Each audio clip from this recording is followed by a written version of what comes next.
मिलितं येन तस्मै श्रीगुरवे नमः। नमो विष्णुपदाय कृष्णपृष्ठाय भूतले श्रीमते भक्तिवेदान्त स्वामिने इति नामिने। नमस्ते सारस्वती देवे गौरवाणी प्रचारिणे निर्विशेषा शून्यवादी पाश्चात् देशतारिणे वाञ्छाकल्पतरुभ्यश्च कृपा सिन्धुभ्येव च पतितानं पावनेभ्यो वैष्णवेभ्यो नमो नमः।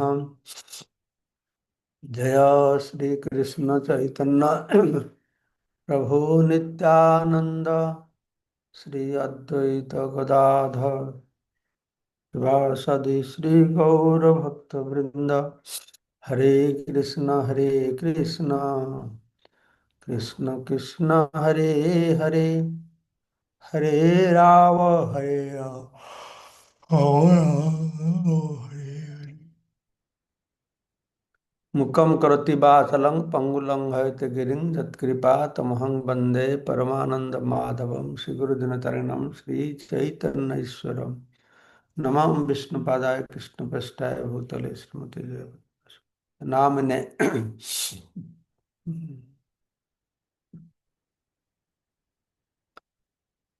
तो भगवत गीता मुख्य सन्यास योग अष्टादश अध्याय शेष आड़ क्या पहुंची गले। काली 63 नंबर श्लोक शुणिले भगवान कहले इति ते ज्ञानम आख्यातम गुह्यात गुह्यतरम मया विमृश्य एतद अशेषेण जत इच्छसे तत्कुरु। जे मु तुमको এই ଗୁହ୍ୟରୁ ଗୁହ୍ୟତର ଜ୍ଞାନ କଥା କହିଲି ବା ମୋ ଦ୍ୱାରା କୁହାହେଲା। ବିମୃଶ୍ୟ ଏତଦ୍ ଅଶେଷନ ସମ୍ପୂର୍ଣ୍ଣ ରୂପେ ଏହାକୁ ବିଚାର କର, ଚିନ୍ତା କର, ତାପରେ ତମର ଯେମିତି ଇଚ୍ଛା ସେମିତି କର। କୌଣସି ଜବରଦସ୍ତି ନାହିଁ। କଣ କରିଲେ କଣ ହବ କଣ ନାହିଁ କୋର୍ଟ ସେ ସବୁ ମୁଁ ତମକୁ କହିଦେଇଛି। ତମକୁ ବିଚାର କରି ଠିକ କରିବାକୁ ପଡିବ। କାଲି ସେ କଥା କହିଛି ଯେ ଭଗବାନ କାହା ଉପରେ ଜବରଦସ୍ତ କରିବେ। ତାପରେ 64 ନମ୍ବର ଶ୍ଲୋକରେ କହୁଛନ୍ତି ସର୍ବଗୁଜ୍ୟ ତମ ଭୂୟ ଶୃଣୁ ମେ ସର୍ବଗୁଜ୍ୟ ତମଂ ଭୂୟ ଶୃଣୁ ମେ ପରମଂ ବଚଃ ଇଷ୍ଟସି ମେ ଦୃଢ଼ମେତି ତତୋ ବକ୍ଷ୍ୟାମି ତେ ହିତମ୍। ସର୍ବଗୁଜ୍ୟ ତମ ଭୂୟ ଶୃଣୁ ମେ ପରମଂ ବଚଃ। ତୁମେ ମୋର ଅତି ପ୍ରିୟ ସଖା ହୋଇଥିବାରୁ ମୁଁ ତୁମକୁ ଅତି ଗୁପ୍ତତମ ଜ୍ଞାନ କଥା କହୁଛି। ତାହା ତୁମେ ମୋ ଠାରୁ ଶୁଣ। ତୁମର ମଙ୍ଗଳ ପାଇଁ ଏହା ମୁଁ କହୁଛି। କହୁଛନ୍ତି ଯେ ସର୍ବଗୁଜ୍ୟତମ ଭୂୟ ଶୃଣୁ ମେ ପରମଂ ବଚଃ।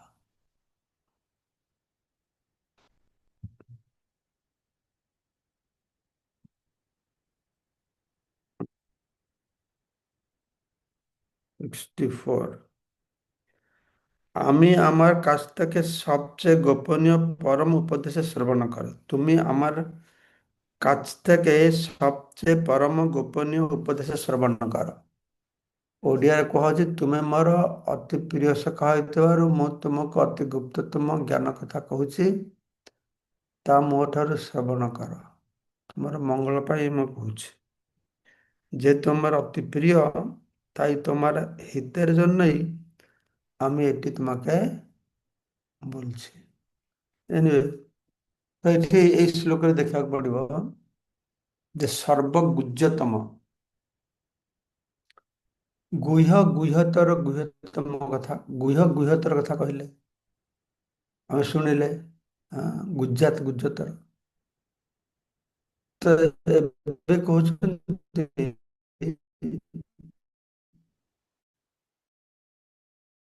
ମୁଁ ତୁମକୁ ଗୁପ୍ତ ଭୂୟ ପୁନର୍ବାର କହୁଛି ଶୁଣ। ଏ ପୁନର୍ବାର କହୁଛି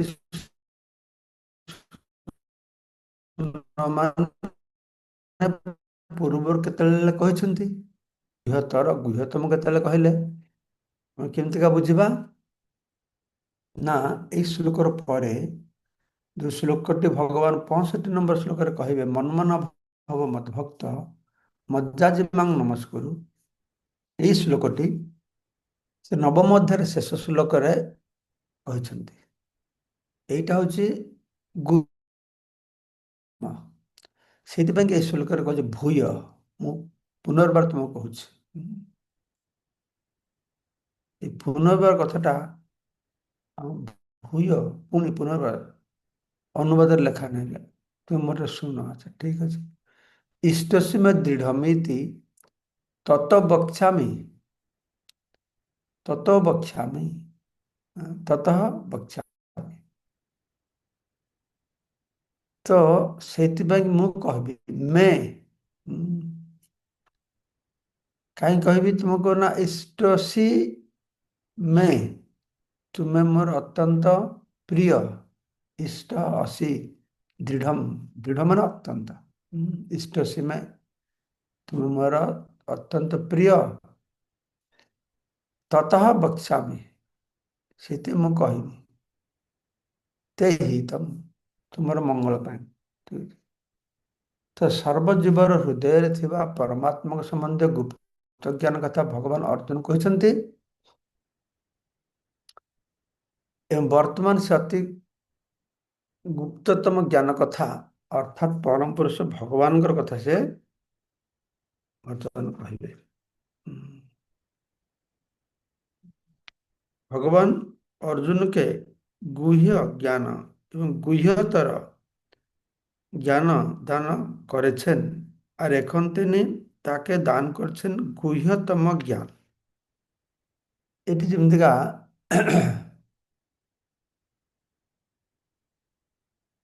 ଏଠି ଯେମିତିକା ବଙ୍ଗଳାରେ ସୁସ୍ପଷ୍ଟ ଲେଖା ହେଲା, ଦେଖ ଶୁଣ ଭଲ ମନ ଦେଇ।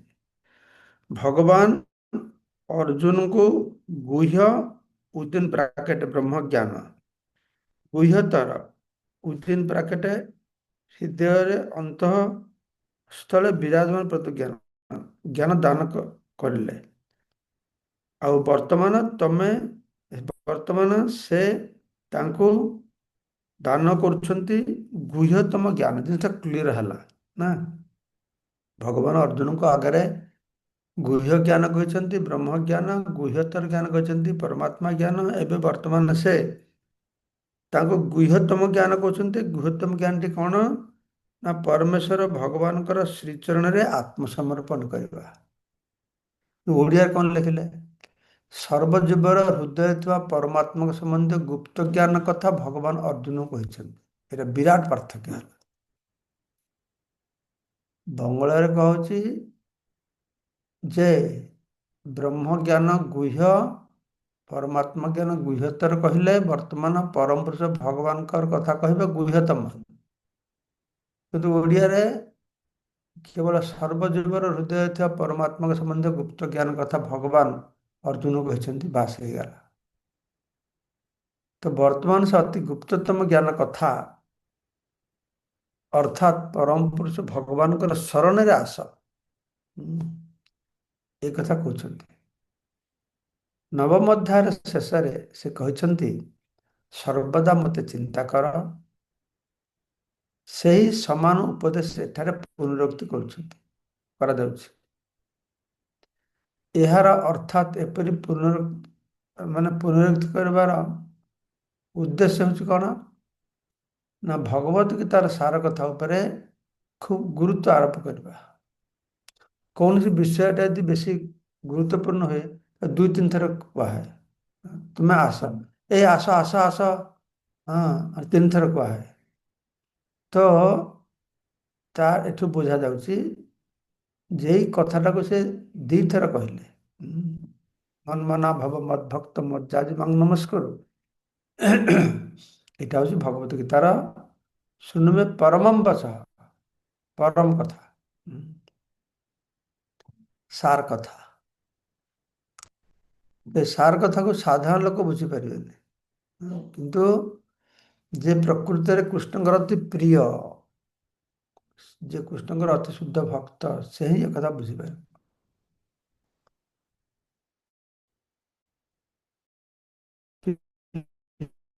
ପ୍ରିୟସୀ ମେ, ଏଠି କୁହାଯାଉଛି କଣ ତେ ହିତମ୍, ମୋର ମଙ୍ଗଳ ପାଇଁ ମୁଁ କହିବି ଯେ ତୁମେ ମୋର ଅତ୍ୟନ୍ତ ପ୍ରିୟ।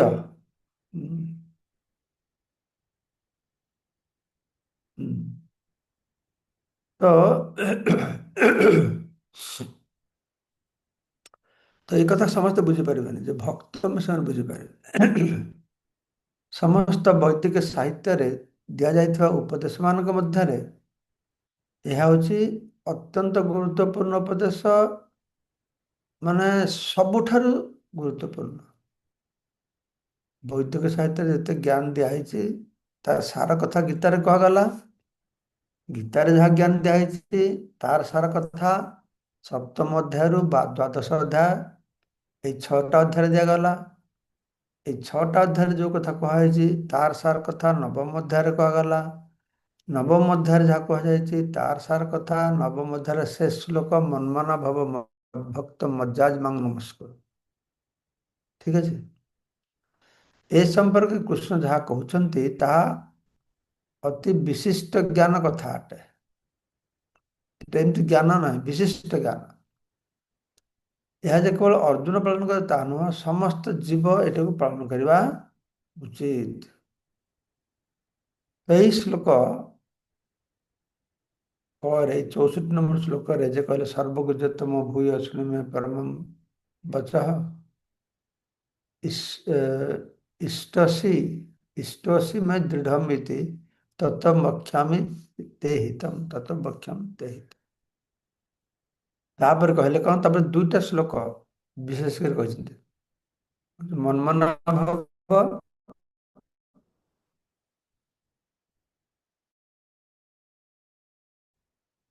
ଆଉ ଗୋଟେ ସର୍ବଧର୍ମାନ୍ ପରିତ୍ୟାଗ ନମସ୍କୁରୁ ମାମେବ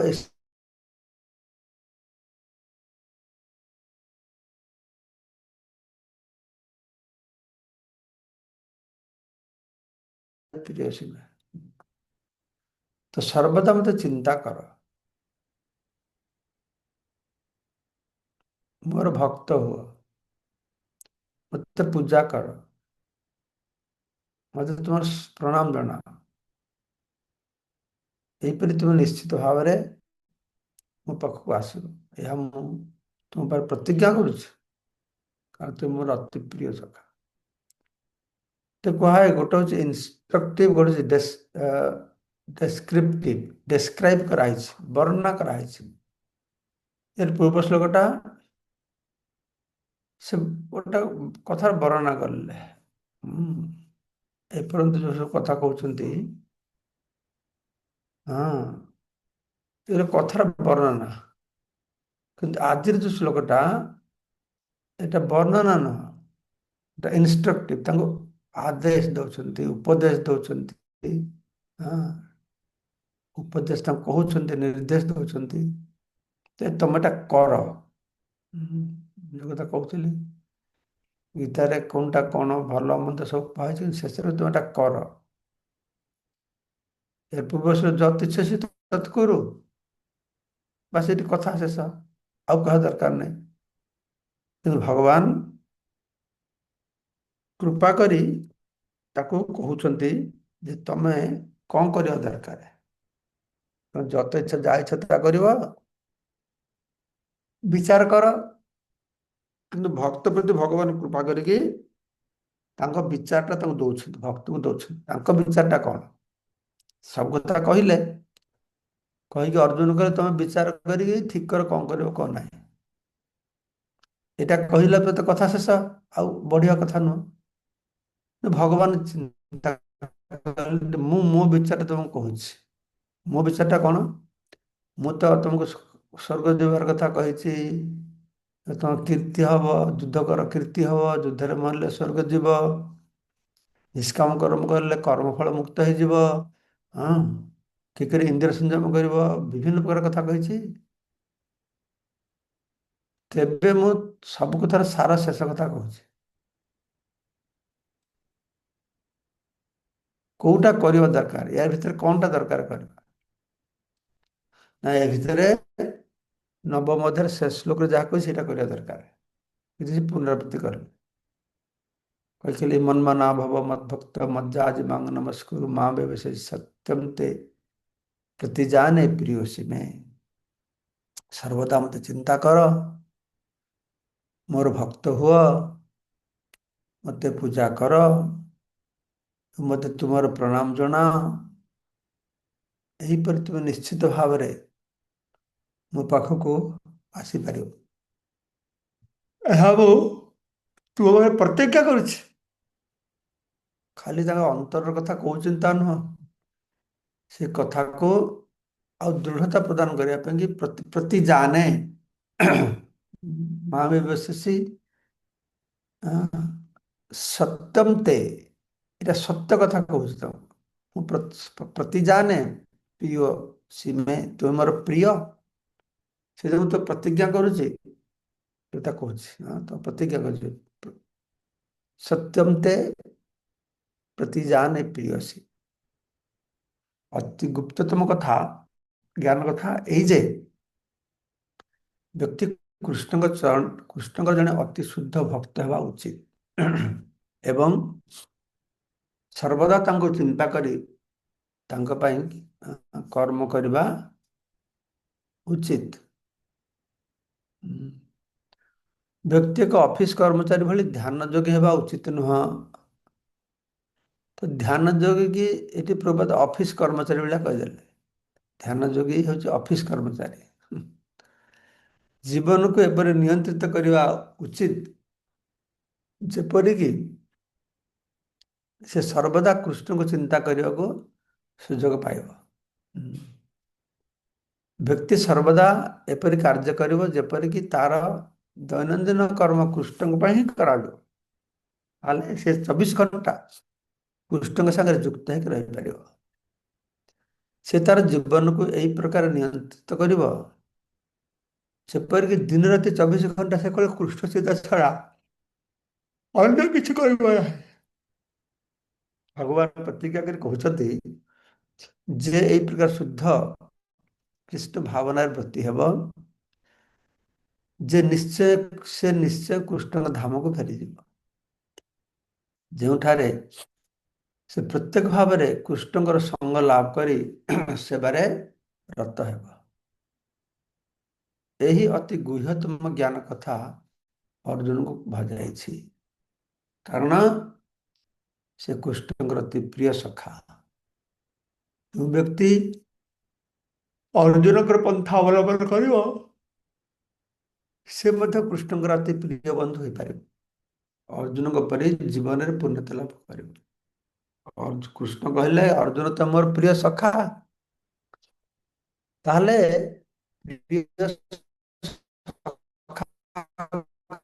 କହିଲେ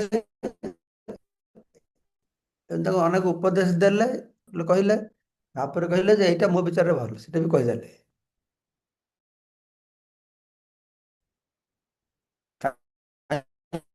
କହିଲେ ନା ତୁମର ପ୍ରିୟ ବୋଲି, ସେଇଭଳିଆ କଲେ ଆମେ ପ୍ରିୟ ହେଇପାରିବା, ଆମେ ପ୍ରିୟ ହେଇପାରିବା।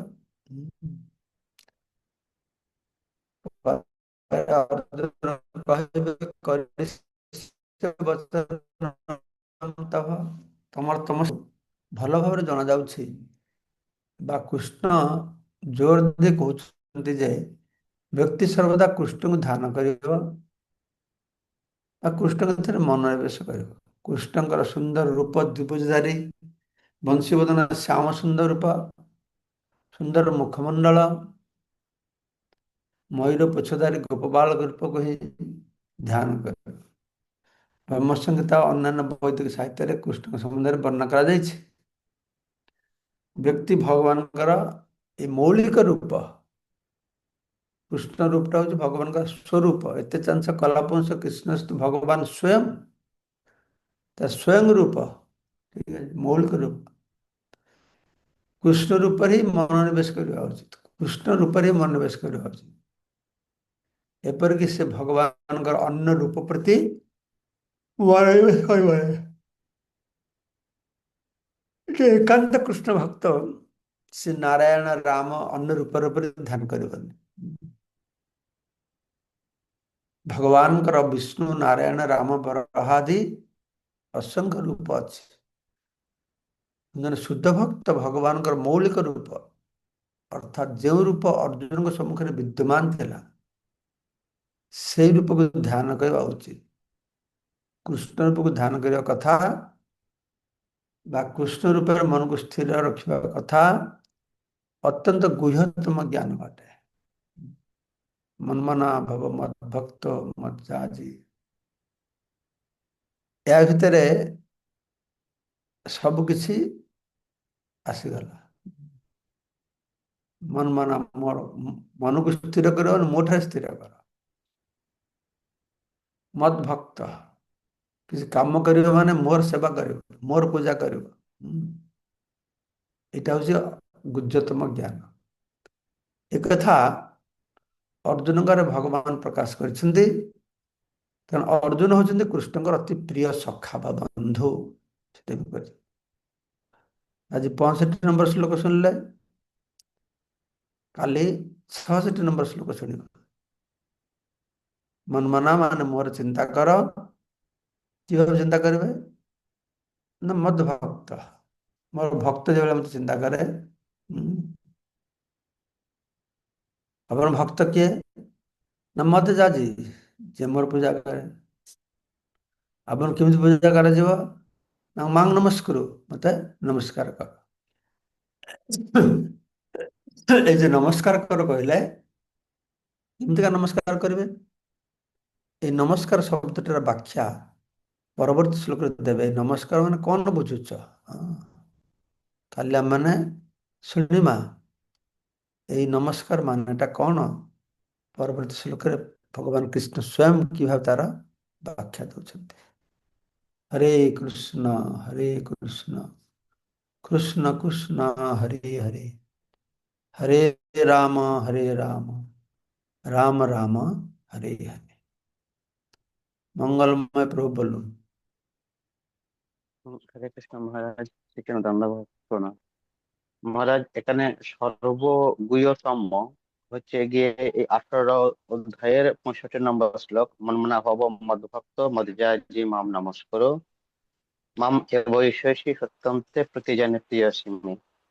আর গুহ্যতম হচ্ছে মহারাজ, মন্মনা ভব মদভক্ত মদ্যাজি মাম নমস্কর মাম এবৈশেষি যুক্ত এবং আত্মানম মৎপরায়ণ। মহারাজ, আবার বলুন, 934।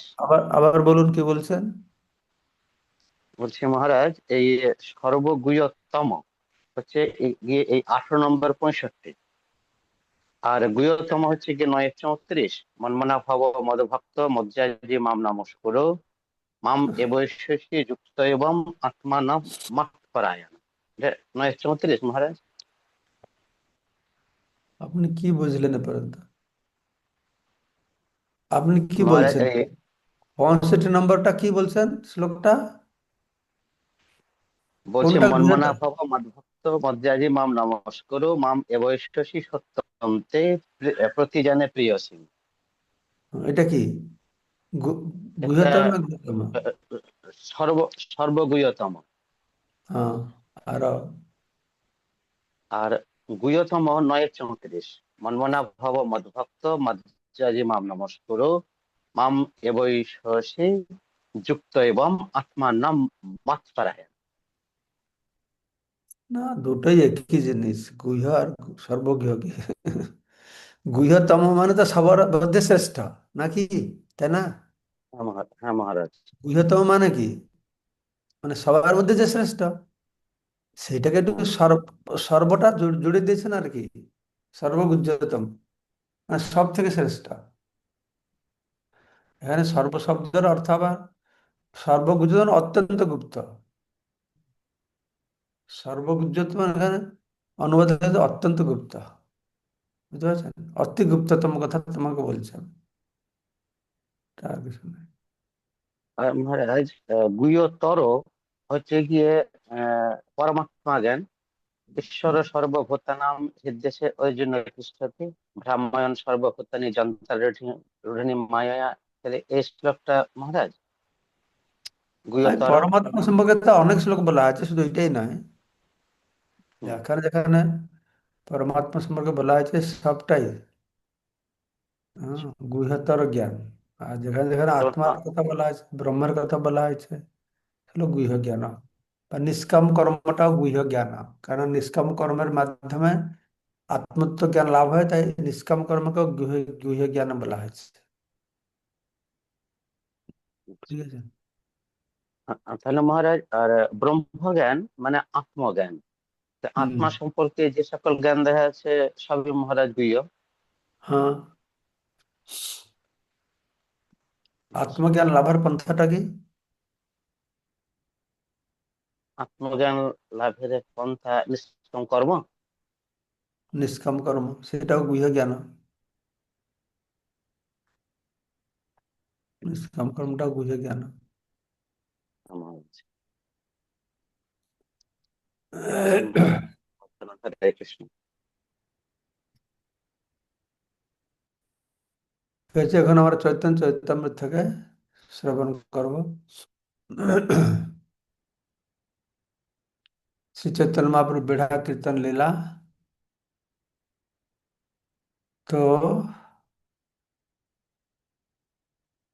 তো রাজা বলছেন, ऐसे प्रेम ऐसे नृत्य ऐसा हरिध्वनि, कहाँ नहीं देखी ऐसा कहाँ नहीं सुनी। भट्टाचार्य कहे मधुर वचन, চৈতন্যের সৃষ্টি প্রেম সংকীর্তন।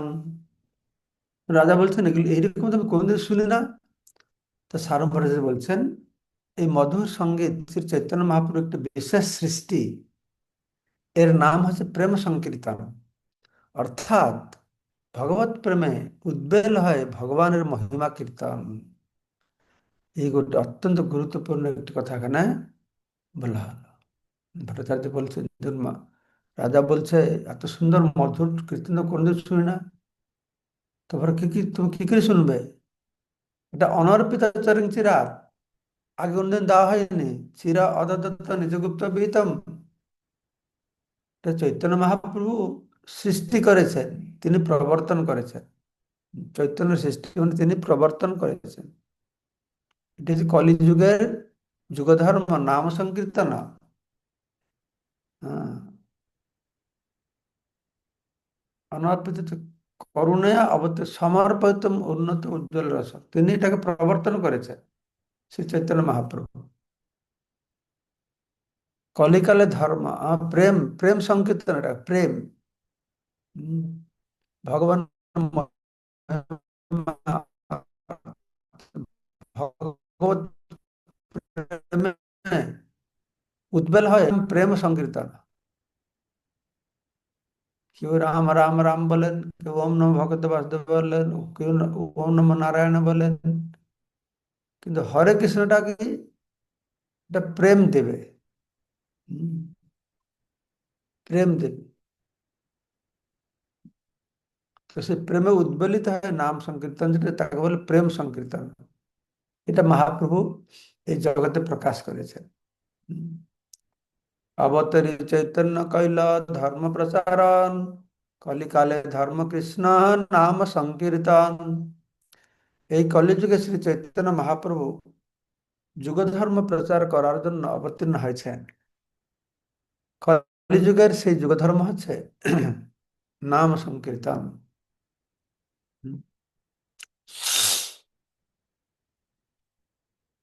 সংকীর্তন যজ্ঞে তারে হে করে আরাধন, সেই তো সুমেধা আর কলিহত জন। কালকে আমরা এটা পড়েছিলাম। সংকীর্তন যজ্ঞের দ্বারা যিনি শ্রী চৈতন্য প্রভুর আরাধনা করেন, তিনি অত্যন্ত বুদ্ধিমান। আর যিনি তা করেন না, তিনি দুর্দশাগ্রস্ত কলিযুগের আচ্ছন্ন। উম, মূর্খেরা প্রচার করে যে যে কেউ তার নিজের মন গড়া ধর্ম মত তৈরি করতে পারে। কিন্তু এই ধরনের মতবাদ এখন অস্বীকার করা হয়েছে। এটা কাকে বলা হচ্ছে আপনারা বুঝতে পারছেন, আমি খুলে বলবো না। যে কেউ নিজে নিজের মত তৈরি করবে। হুম, যে যে মত তৈরি করো সে এক একটা পথ হয়ে যাবে, এটা হয় না। মন গড়া মত শাস্ত্র প্রবর্তিত পন্থাই ঠিক আছে। হুম, শাস্ত্রে যে রাস্তা দেখা হবে। কিন্তু কেউ কেউ আছে তারা বলে যে না, যে যে মত তৈরি করে সেই মতটাই ঠিক। তো এখানে এই ধরনের মতবাদ অস্বীকার করা হয়েছে। কেউ যদি যথার্থই ধর্ম আচরণ করতে চান, তাহলে তাকে হরে কৃষ্ণ মহামন্ত্র কীর্তনের পন্থা অবলম্বন করতে হবে। তা নাহলে ভগবান কেন বলছে যে সর্বধর্মান পরিত্যাজ্য মাম একম, একম কথা বলা হয়েছে, বহু কথা বলা আছে।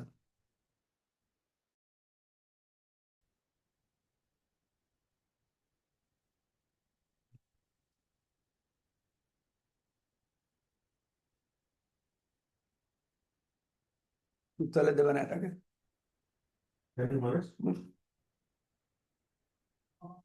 রিয়াকশন হয়, টেস্ট আলাদা আছে।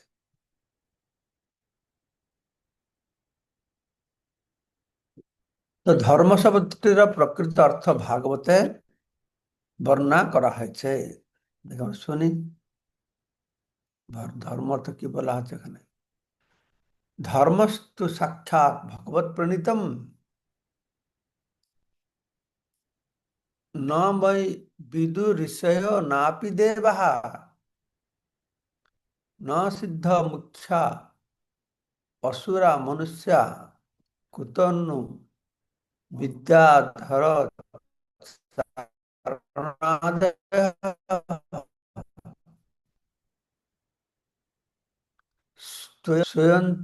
स्वयंभू नारद शंभु कुमार कपिल मनु प्रहलाद जनक भीष्म बलिर बयासी वयम द्वादश एते बीजानीम धर्मम भागवतम भट्टा भट्टा गुज्जम विशुद्धम दुर्बोधम जम ज्ञात्वा अमृतम अश्नुते एतावान एव लोकेस्मिन् पुंसः परः स्मृतः भक्ति जोगो भगवती, हाँ, तन्नाम ग्रहणादि भी। যে আসল ধর্মটা কিছু না। যে যাহা খুশি তা ধর্ম ধর্ম হয়ে তা নୁହଁ। ତର ନାମ ଗ୍ରହଣ, আসল ଧର୍ମ ଭାଗବତରେ ଏଠି ବର୍ଣ୍ଣନା କରାହେଲା କଣ ନା, এই ଶ୍ଲୋକର ତାତ୍ପର୍ଯ୍ୟଟା ଏଠି କୁହାଉଛି। ଯଥାର୍ଥ ଅନୁବାଦ ନ କରିକି ତା তাৎপর্য প্রপাত কହୁଛନ୍ତି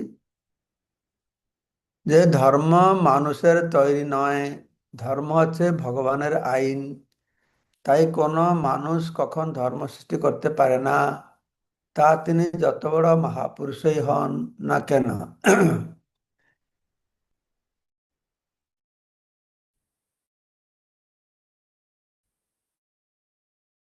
আরে মহাপুরুষরা কি করবে, স্বর্গের দেবাদেবীরা অথবা চারণেরা কেউ ধর্ম তৈরি করতে পারে না। ভগবানের দেয়া আইন প্রকৃত ধর্ম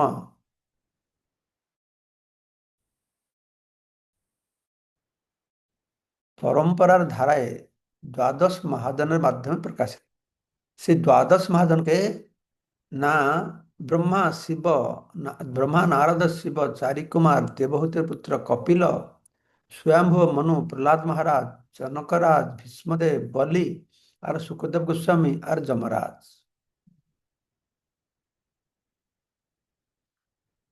প্রহ্লাদ জনক ভীষ্ম বলির বয়াসকি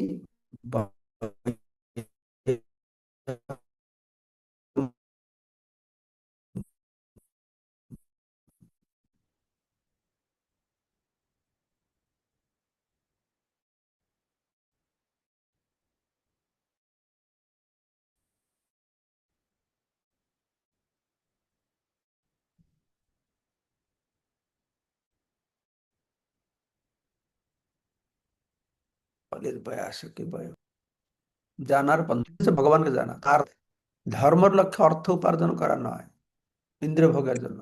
ধর্মের অর্থ হচ্ছে, ধর্ম হচ্ছে পরমেশ্বর ভগবানকে জানার পন্থা। ধর্মের তত্ত্ব অত্যন্ত গুহ্য। ধর্ম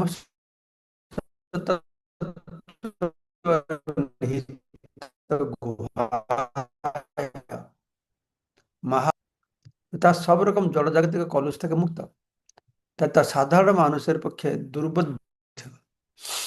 কিন্তু কেউ যখন ধর্মের তত্ত্ব যথাযথভাবে হৃদয়ঙ্গম করতে পারেন, তিনি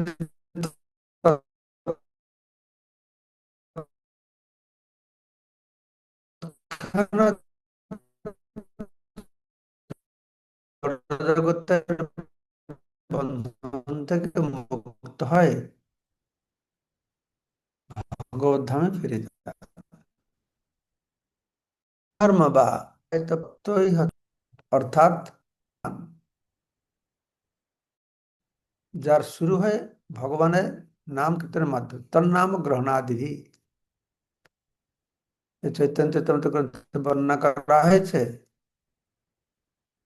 কলিকালের ধর্ম কৃষ্ণ নাম সংকীর্তন। হুম। সমস্ত বৈদিক শাস্ত্রেও এই তত্ত্ব প্রতিপন্ন হয়েছে। তো ভাগবতে 11 স্কন্ধ 55-32 থেকে উদ্ধৃত পরবর্তী শ্লোকটি হবে। তো এখানে বর্ণনা করা হলো, ধর্ম তো সাক্ষাৎ ভগবত প্রণীত, ধর্ম ভগবান প্রণয়ন করেছে। দুই প্রকার ধর্ম। এক প্রকার ধর্ম আছে এই জগতে, সেই ধর্মের মধ্যে সুখে থাকবে। আর এক রকম ধর্ম আছে এই জগৎ বন্ধন থেকে মুক্তি পেয়ে ভগবত প্রেম লাভ করবে। বুঝছো? তো সেটা হচ্ছে আসল ধর্ম। পর ধর্ম, এটা কিন্তু আসল ধর্ম নয়। কারণ এই ধর্মে আমরা ভগবত, আমাদের জড়বন্ধনে মুক্তি হবেও না, ভগবত প্রেম প্রাপ্ত হবে না। সেদিন বলা আছে ধর্ম প্রজ্জিত কৈতব। ভাগবত প্রথম বলা হলো এটা কৈতব, চিটিং, প্রতারণামূলক ধর্ম। হুম। পৃথিবীতে ধর্ম নামে যত কিছু চলে, ভাগবতে কহে সব পরিপূর্ণ ছলে, এগুলো ছল ধর্ম এগুলি। হুম। ধর্ম অর্থ কাম মোক্ষ বাঞ্ছা আদি সব অজ্ঞান তমের নাম কহিয়ে কৈতব। অজ্ঞান তম ও কৈতব, এই ধর্ম অর্থ কাম মোক্ষ। হুম। তার মধ্যে মুখ্য বাঞ্ছা কৈতব প্রধান। এই ধর্ম অর্থ কাম মোক্ষের মধ্যে জীবনের সাধারণ মানুষের জগতে যে বলে যে মুখ্য হচ্ছে মূর্খ, শ্রেষ্ঠ, তো ভাগবত হচ্ছে মুখ্যটা সব থেকে খারাপ, সব থেকে বড় চিটিংবাজ। তার মধ্যে মুক্তি মুখ্য পরম সবচেয়ে বড় কৈতব, যাহা হইতে কৃষ্ণ ভক্ত হয় অন্তর্ধান, কৈতব প্রধান। তার মধ্যে মুক্তি বাচ্চা কৈতব প্রধান, যাহা হইতে কৃষ্ণ ভক্তি হয় অন্তর্ধান। এই লোক সব বুঝে না। আপনারা যারা শুনছেন তারা কতটা বুঝতে পারছে কিনা আমি জানি না। শুনুন, শুনতে শুনতে হয়তো বুঝবেন। বুঝতে না পারছেন আমাকে বলবেন, আমি ভালো করে বুঝাবো আপনাদেরকে যে মুক্তিটা কেন কৈতব প্রধান হলো, কেন চিটিং হলো। মুক্তি তো জীবনের লক্ষ্য। তো এই যে ধর্ম, হুম, যে কেউ করবে, যে যে ধর্ম করে সেই ধর্মকে, ওটা কোনো একটা ধর্মকে মেনে চললে হয়, এটা একদম বড় চিটিংবাজ কথা একটা। হুম। আরে যে মনগড়া ধর্মের কথা দূরে থাকুক, এই হিন্দু মুসলমান খ্রিস্টান বৌদ্ধ ইহুদি, তার কথা দূরে থাকুক, শাস্ত্রে বর্ণিত যে ধর্ম, শাস্ত্রে যেটা দেওয়া হয়েছে যে তোমরা এই ধর্ম করো, ধর্ম, তো সেই ধর্ম এখানে কি করা হয়েছে, নিকৃষ্ট বলে বলা হয়েছে। তাহলে আসল ধর্মটা কি হবে? আসল ধর্মটা হবে কি না, যেই ধর্ম, যেই কর্ম, ধর্ম বা কর্ম, ধর্ম কর্ম আচরণ করলে ভগবান কৃষ্ণের প্রতি প্রেম ভাব জাগ্রত হবে। হুম, সেই হচ্ছে ধর্ম, সে হচ্ছে রাস্তা। মানুষেরা ধর্ম তৈরি করবে, দেবতা সিদ্ধ, হ্যাঁ, ঋষি, বিদ্যাধর চরণ, তারাও পারবে না। তো সেই ধর্ম যে ভগবান প্রণয়ন করেছেন, সেটা পরম্পরায় এই দ্বাদশ মহাজনের মাধ্যমে আসছে। হুম। ধর্ম সতত্ব নিহিত গুহায় মহাজনে জনগত পন্থা। এই মহাজনের দ্বাদশ মহাজন বলা হলো। হুম। দ্বাদশে এতে বিজানিম ধর্মম ভাগবতম ভট্ট। তারা ভাগবত ধর্ম, ভাগবত ধর্ম না ভাগবত ধর্ম কথা বলা আছে। এটা হচ্ছে গোপনীয় গুহ্যম। এখানে যে বলা হলো সর্বগুহ্যতম ভূয়, সব থেকে গোপনীয়, এটা কি? এই মনমনাভব মদভুক্ত ভাগবত ধর্ম। এটা শুদ্ধ নয়, এটা বিশুদ্ধ, বিশেষ শুদ্ধ। শুদ্ধ শুদ্ধ নয়, এটা বিশেষ শুদ্ধ, কিন্তু দুর্বোধম, সহজে বোঝা যাবে না। হুম। তো এটা ভক্তি, যারা ভগবান প্রিয় তারা বুঝতে পারবে। যাকে জানলে জ্ঞানতম অমৃতম অশ্নুত, অমৃত তো প্রাপ্ত হবে। এতাবান এব লোকস্মিন পুংসা ধর্ম পরস্মৃত, এটা পরম ধর্ম বলা আছে। কি না ভক্তি যোগ ভগবতী। পরম ধর্মটা কি? পুংসা পরধর্ম যত ভক্তি অধক্ষ যে, সেটা বলছে ভক্তি যোগ ভগবতী। আর সে ভক্তি কি করে হবে? তার নাম গ্রহণাদিভি, তার ভগবানের নাম গ্রহণ, নাম সংকীর্তন, কীর্তন শ্রবণ কীর্তন, এসব মাধ্যমে তার নাম কীর্তন কথা, এখানে নাম গ্রহণের কথা বলা আছে। তারপরে ভাগবতের একাদশ স্কন্ধ পঞ্চম অধ্যায় 32 নম্বর শ্লোক উদ্ধৃত করে বলা আছে, কৃষ্ণ বর্ণম তিসা কৃষ্ণম সঙ্গ পাঙ্গস্ত্র পার্ষদম যজ্ঞ হি সংকীর্তন প্রায় হি যজন্তি হি সুমেধস। যে পরমেশ্বর ভগবান কৃষ্ণ নিরন্তর উচ্চারণ করেন, কলিযুগের বুদ্ধিমান মানুষেরা তার উপাসনার নিমিত্ত সমবেতভাবে নাম সংকীর্তন করে থাকে। যদিও তার গাত্রবর্ণ কৃষ্ণ নয়, তবুও তিনি কৃষ্ণ। তিনি সর্বদা তার পার্ষদ সেবক এবং সংকীর্তন রূপ অস্ত্র ও ঘনিষ্ঠ সহচর পরিবৃত থাকেন।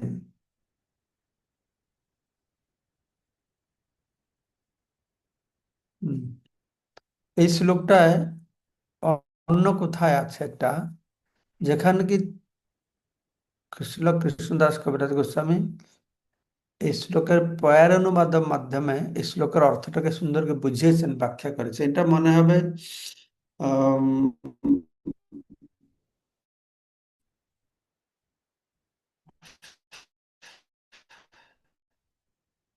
এই আদলীলার তৃতীয় চতুর্থ এই অধ্যায়তে মনে হবে এই শ্লোকটা দিয়ে দেওয়া আছে, তার বর্ণনা আছে। যাই হোক, এখানে সেই শ্লোকের বর্ণনা নেই। আমি বলি সংক্ষেপে, যতটুকু আমি জানি। কৃষ্ণ বর্ণম, কৃষ্ণ বর্ণ মানে কি?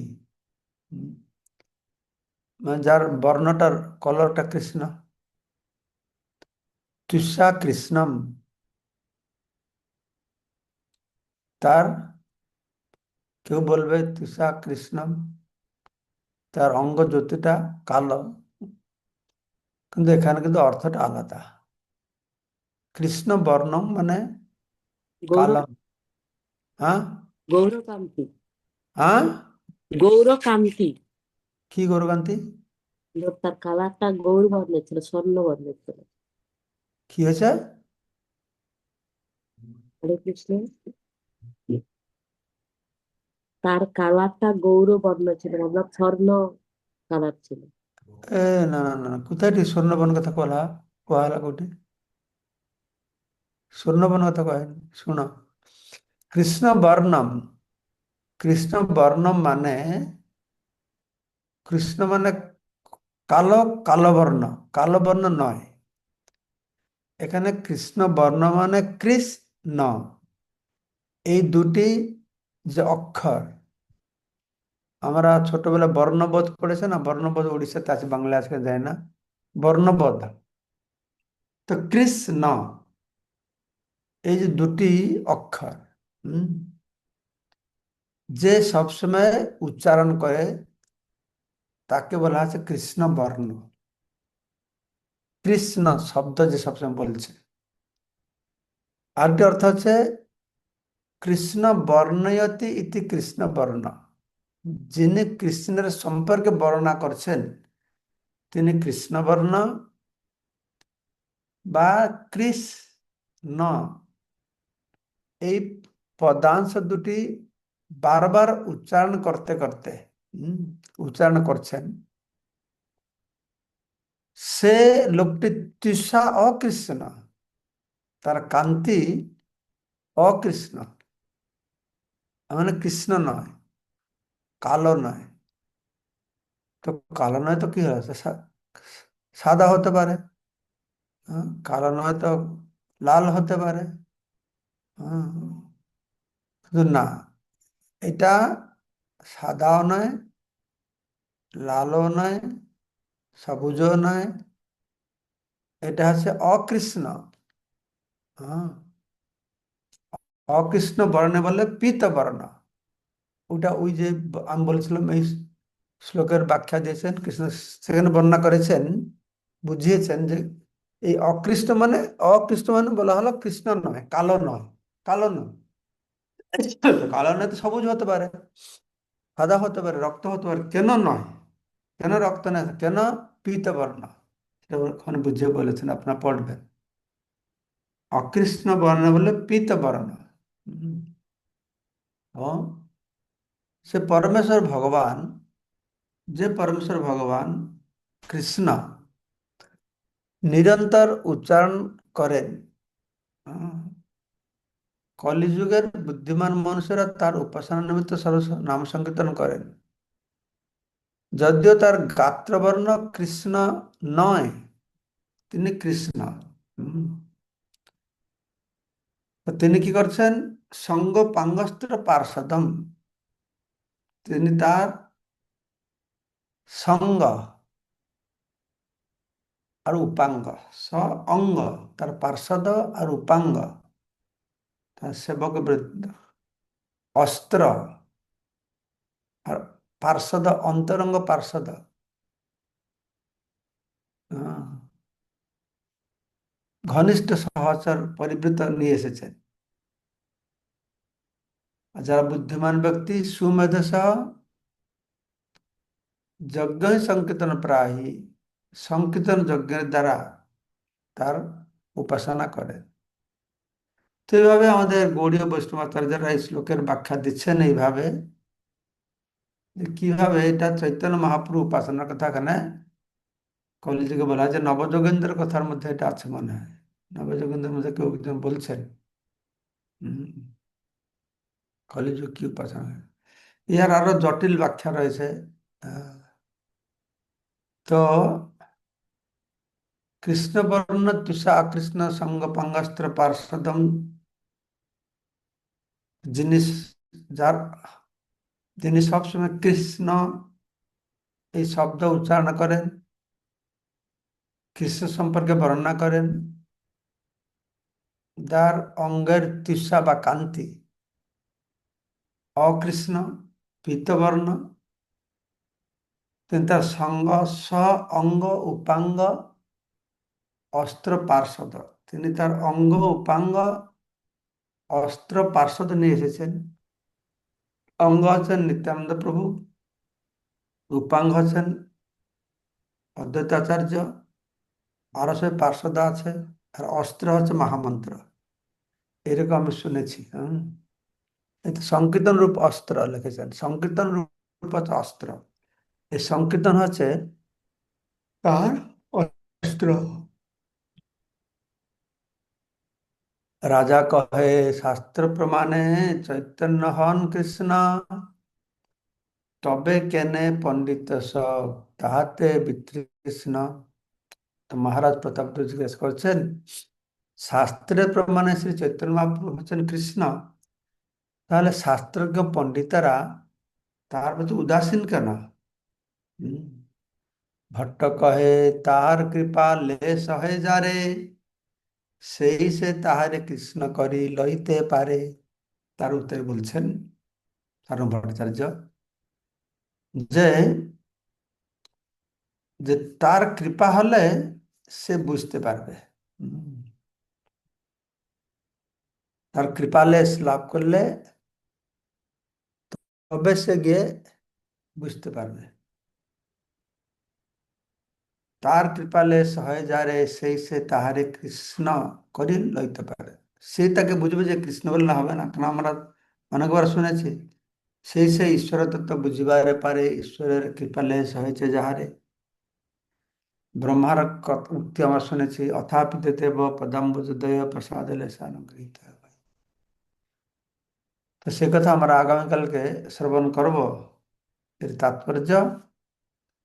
আর এর পরবর্তী শ্লোকে শ্রী কৃষ্ণদাস কবিরাজ গোস্বামী এই প্রমাণগুলো তুলে ধরেছেন ভাগবত থেকে ইত্যাদি, যে কেন মানুষ কৃষ্ণকে ভগবান বলে গ্রহণ করতে পারে না,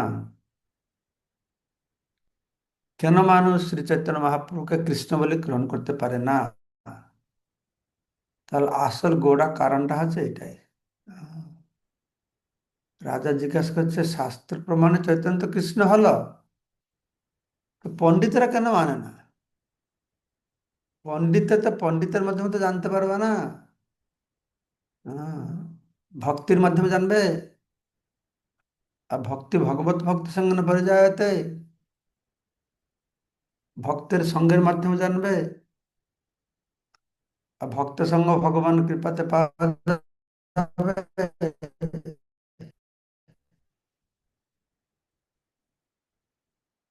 বা ভক্তের অহৈত কৃপাতে পাওয়া পারবে।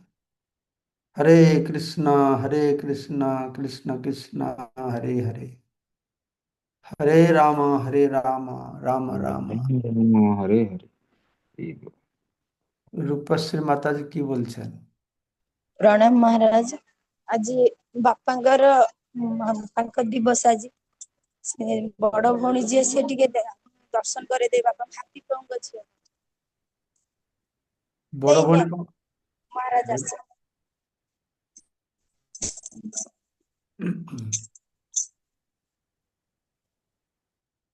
ପ୍ରଣାମ। হ্যাঁ, ধন্যবাদ, প্রণাম প্রণাম। କିଛି ଦେଖାଯାଉନି ଏଠି। ପ୍ରଣାମ। ଆଜି ବାପାଙ୍କର ଦିବସ। 12 ବର୍ଷ ହେଲା କରୁଥିଲେ, ନାମ ସଂକୀର୍ତ୍ତନ ଚାଲିଥିଲା। ଆଚ୍ଛା ଆଚ୍ଛା, ଆହୁରି ସଜା ହେଇନି, ଆପଣ ଦେଖା ହେଇଥିଲେ ମହାରାଜ। ଠିକ ଅଛି। ଭଲ, ତମ ବାପା ତ ନାମ ଭଲ। ସେ ବାପା ନାମ ଯଦି ଟିକେ ଦେଖଉଛି, ଟିକେ ଦେଖନ୍ତୁ। ତମ ବାପା ଭଲ ଭକ୍ତ ଥିଲେ, ଅନେକ ସେବା କରିଛନ୍ତି। ତମମାନେ ଖୁବ ଭାଗ୍ୟବତୀ, ଏଇଭଳିଆ ପିତା ଲାଭ କରିଛ। ତାଙ୍କ ଆଶୀର୍ବାଦ ତୁମମାନେ ବି ଭଲ ଭକ୍ତି କରିବ, ଭକ୍ତିରେ ରହିପାରିବ। ମୁଁ ଭଗବାନ କାছে ପ୍ରାର୍ଥନା କରୁଛି, ପ୍ରଭୁଙ୍କ ପ୍ରତି, ପ୍ରଭୁଙ୍କ ଉଦ୍ଦେଶ୍ୟରେ। ଠିକ ଅଛି, ଠିକ ଅଛି, ଠିକ ଅଛି। ଭଲ ଦେଖାଯାଉନି, ଯାହା ଅଳ୍ପ ଅଳ୍ପ ଦେଖାଯାଉଛି। ଏ ଠାକୁରଙ୍କ সেবা করা, ভালো কি প্রচার করা। ঠিক আছে। বিদ্যুৎ প্রভু বলুন, কি বলছেন? হরে কৃষ্ণ। প্রণাম মহারাজ। মহারাজ ক্ষমা করবেন, আমি একজন অযোগ্য অভক্ত। 89 নম্বর শ্লোকে এখানে শ্রীল নরোত্তম দাস ঠাকুরের একটা উদ্ধৃতি দিয়ে নিত্য সিদ্ধ এই সম্পর্কে বলা হচ্ছে যে যারা দিনের মধ্যে 24 ঘন্টায় ভগবানের সেবায় যুক্ত থাকেন এবং কখনো ভগবানকে ভুলে যান না, তাদের বলা হয় নিত্য সিদ্ধ। আমার প্রশ্নটা হচ্ছে যে নিত্য সিদ্ধ আর নিত্য মুক্ত, এই দুটোর মধ্যে মানে ডিফারেন্সটা কি? অনেক সময় কনফিউজড হয়ে যাচ্ছি আর কি।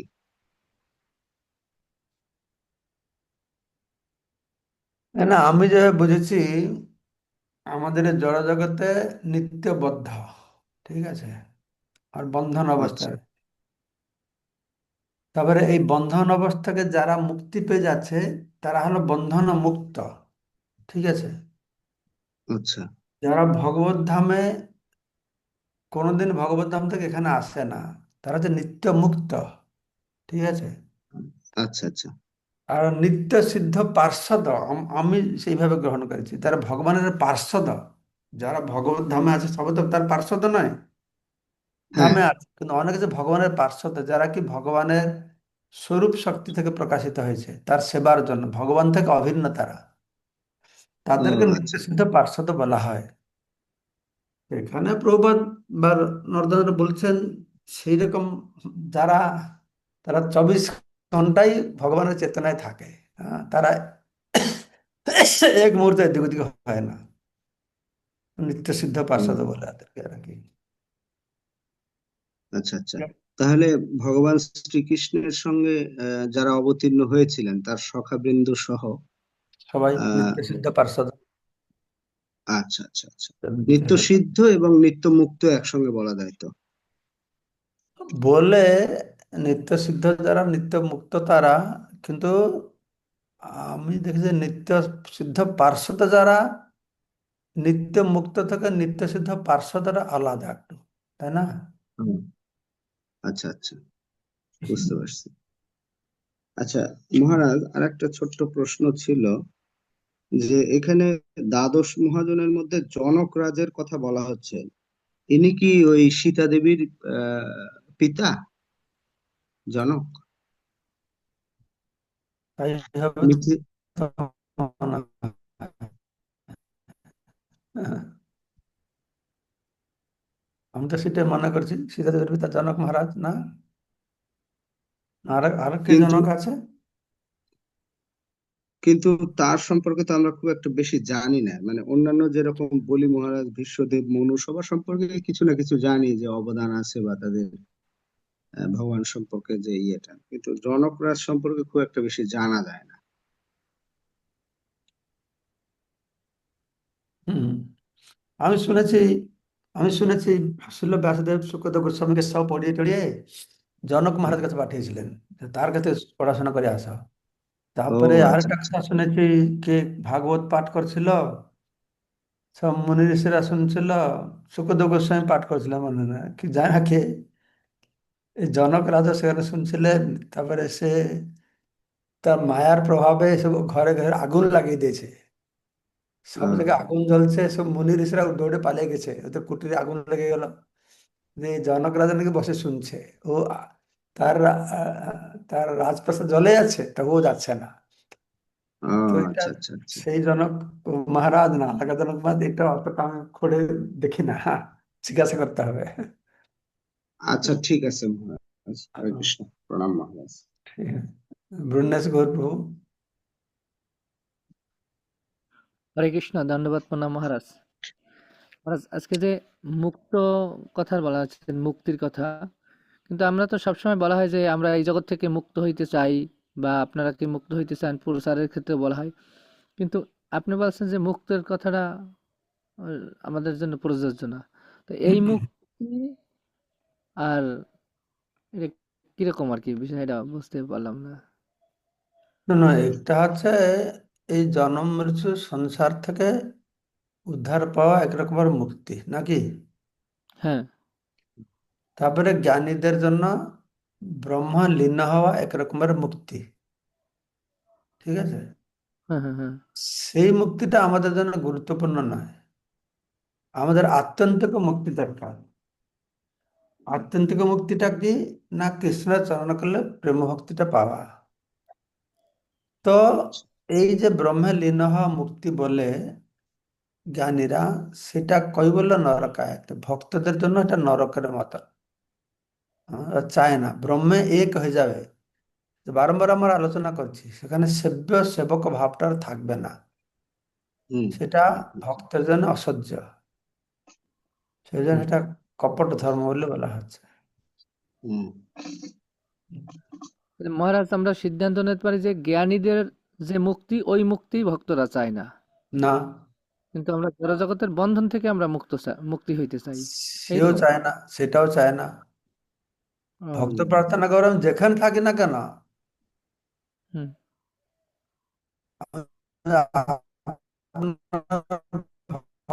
ভক্ত হয়ে থাকি, নরকে পাঠাও ভক্ত হয়ে থাকো, বাস। তার জন্য কোনো পার্থক্য নেই। স্বর্গে নরকে অপবর্গস্য অপি তুল্যার্থদর্শিনঃ। যেখানে থেকে আপনার প্রতি যদি ভালোবাসা আমার থাকে, আমার জন্য ঠিক আছে, কোনো অসুবিধা নেই। হুম কিন্তু ঠিক আছে মহারাজ। ভক্তরা চায়, কিন্তু এই এই পরিস্থিতি আসলে ভক্ত এইভাবে যদি ভগবানকে আসক্তি আসে, ভগবান তাকে তখন ভগবত ধামেই নিয়ে যাবে। বুঝতে পারছেন?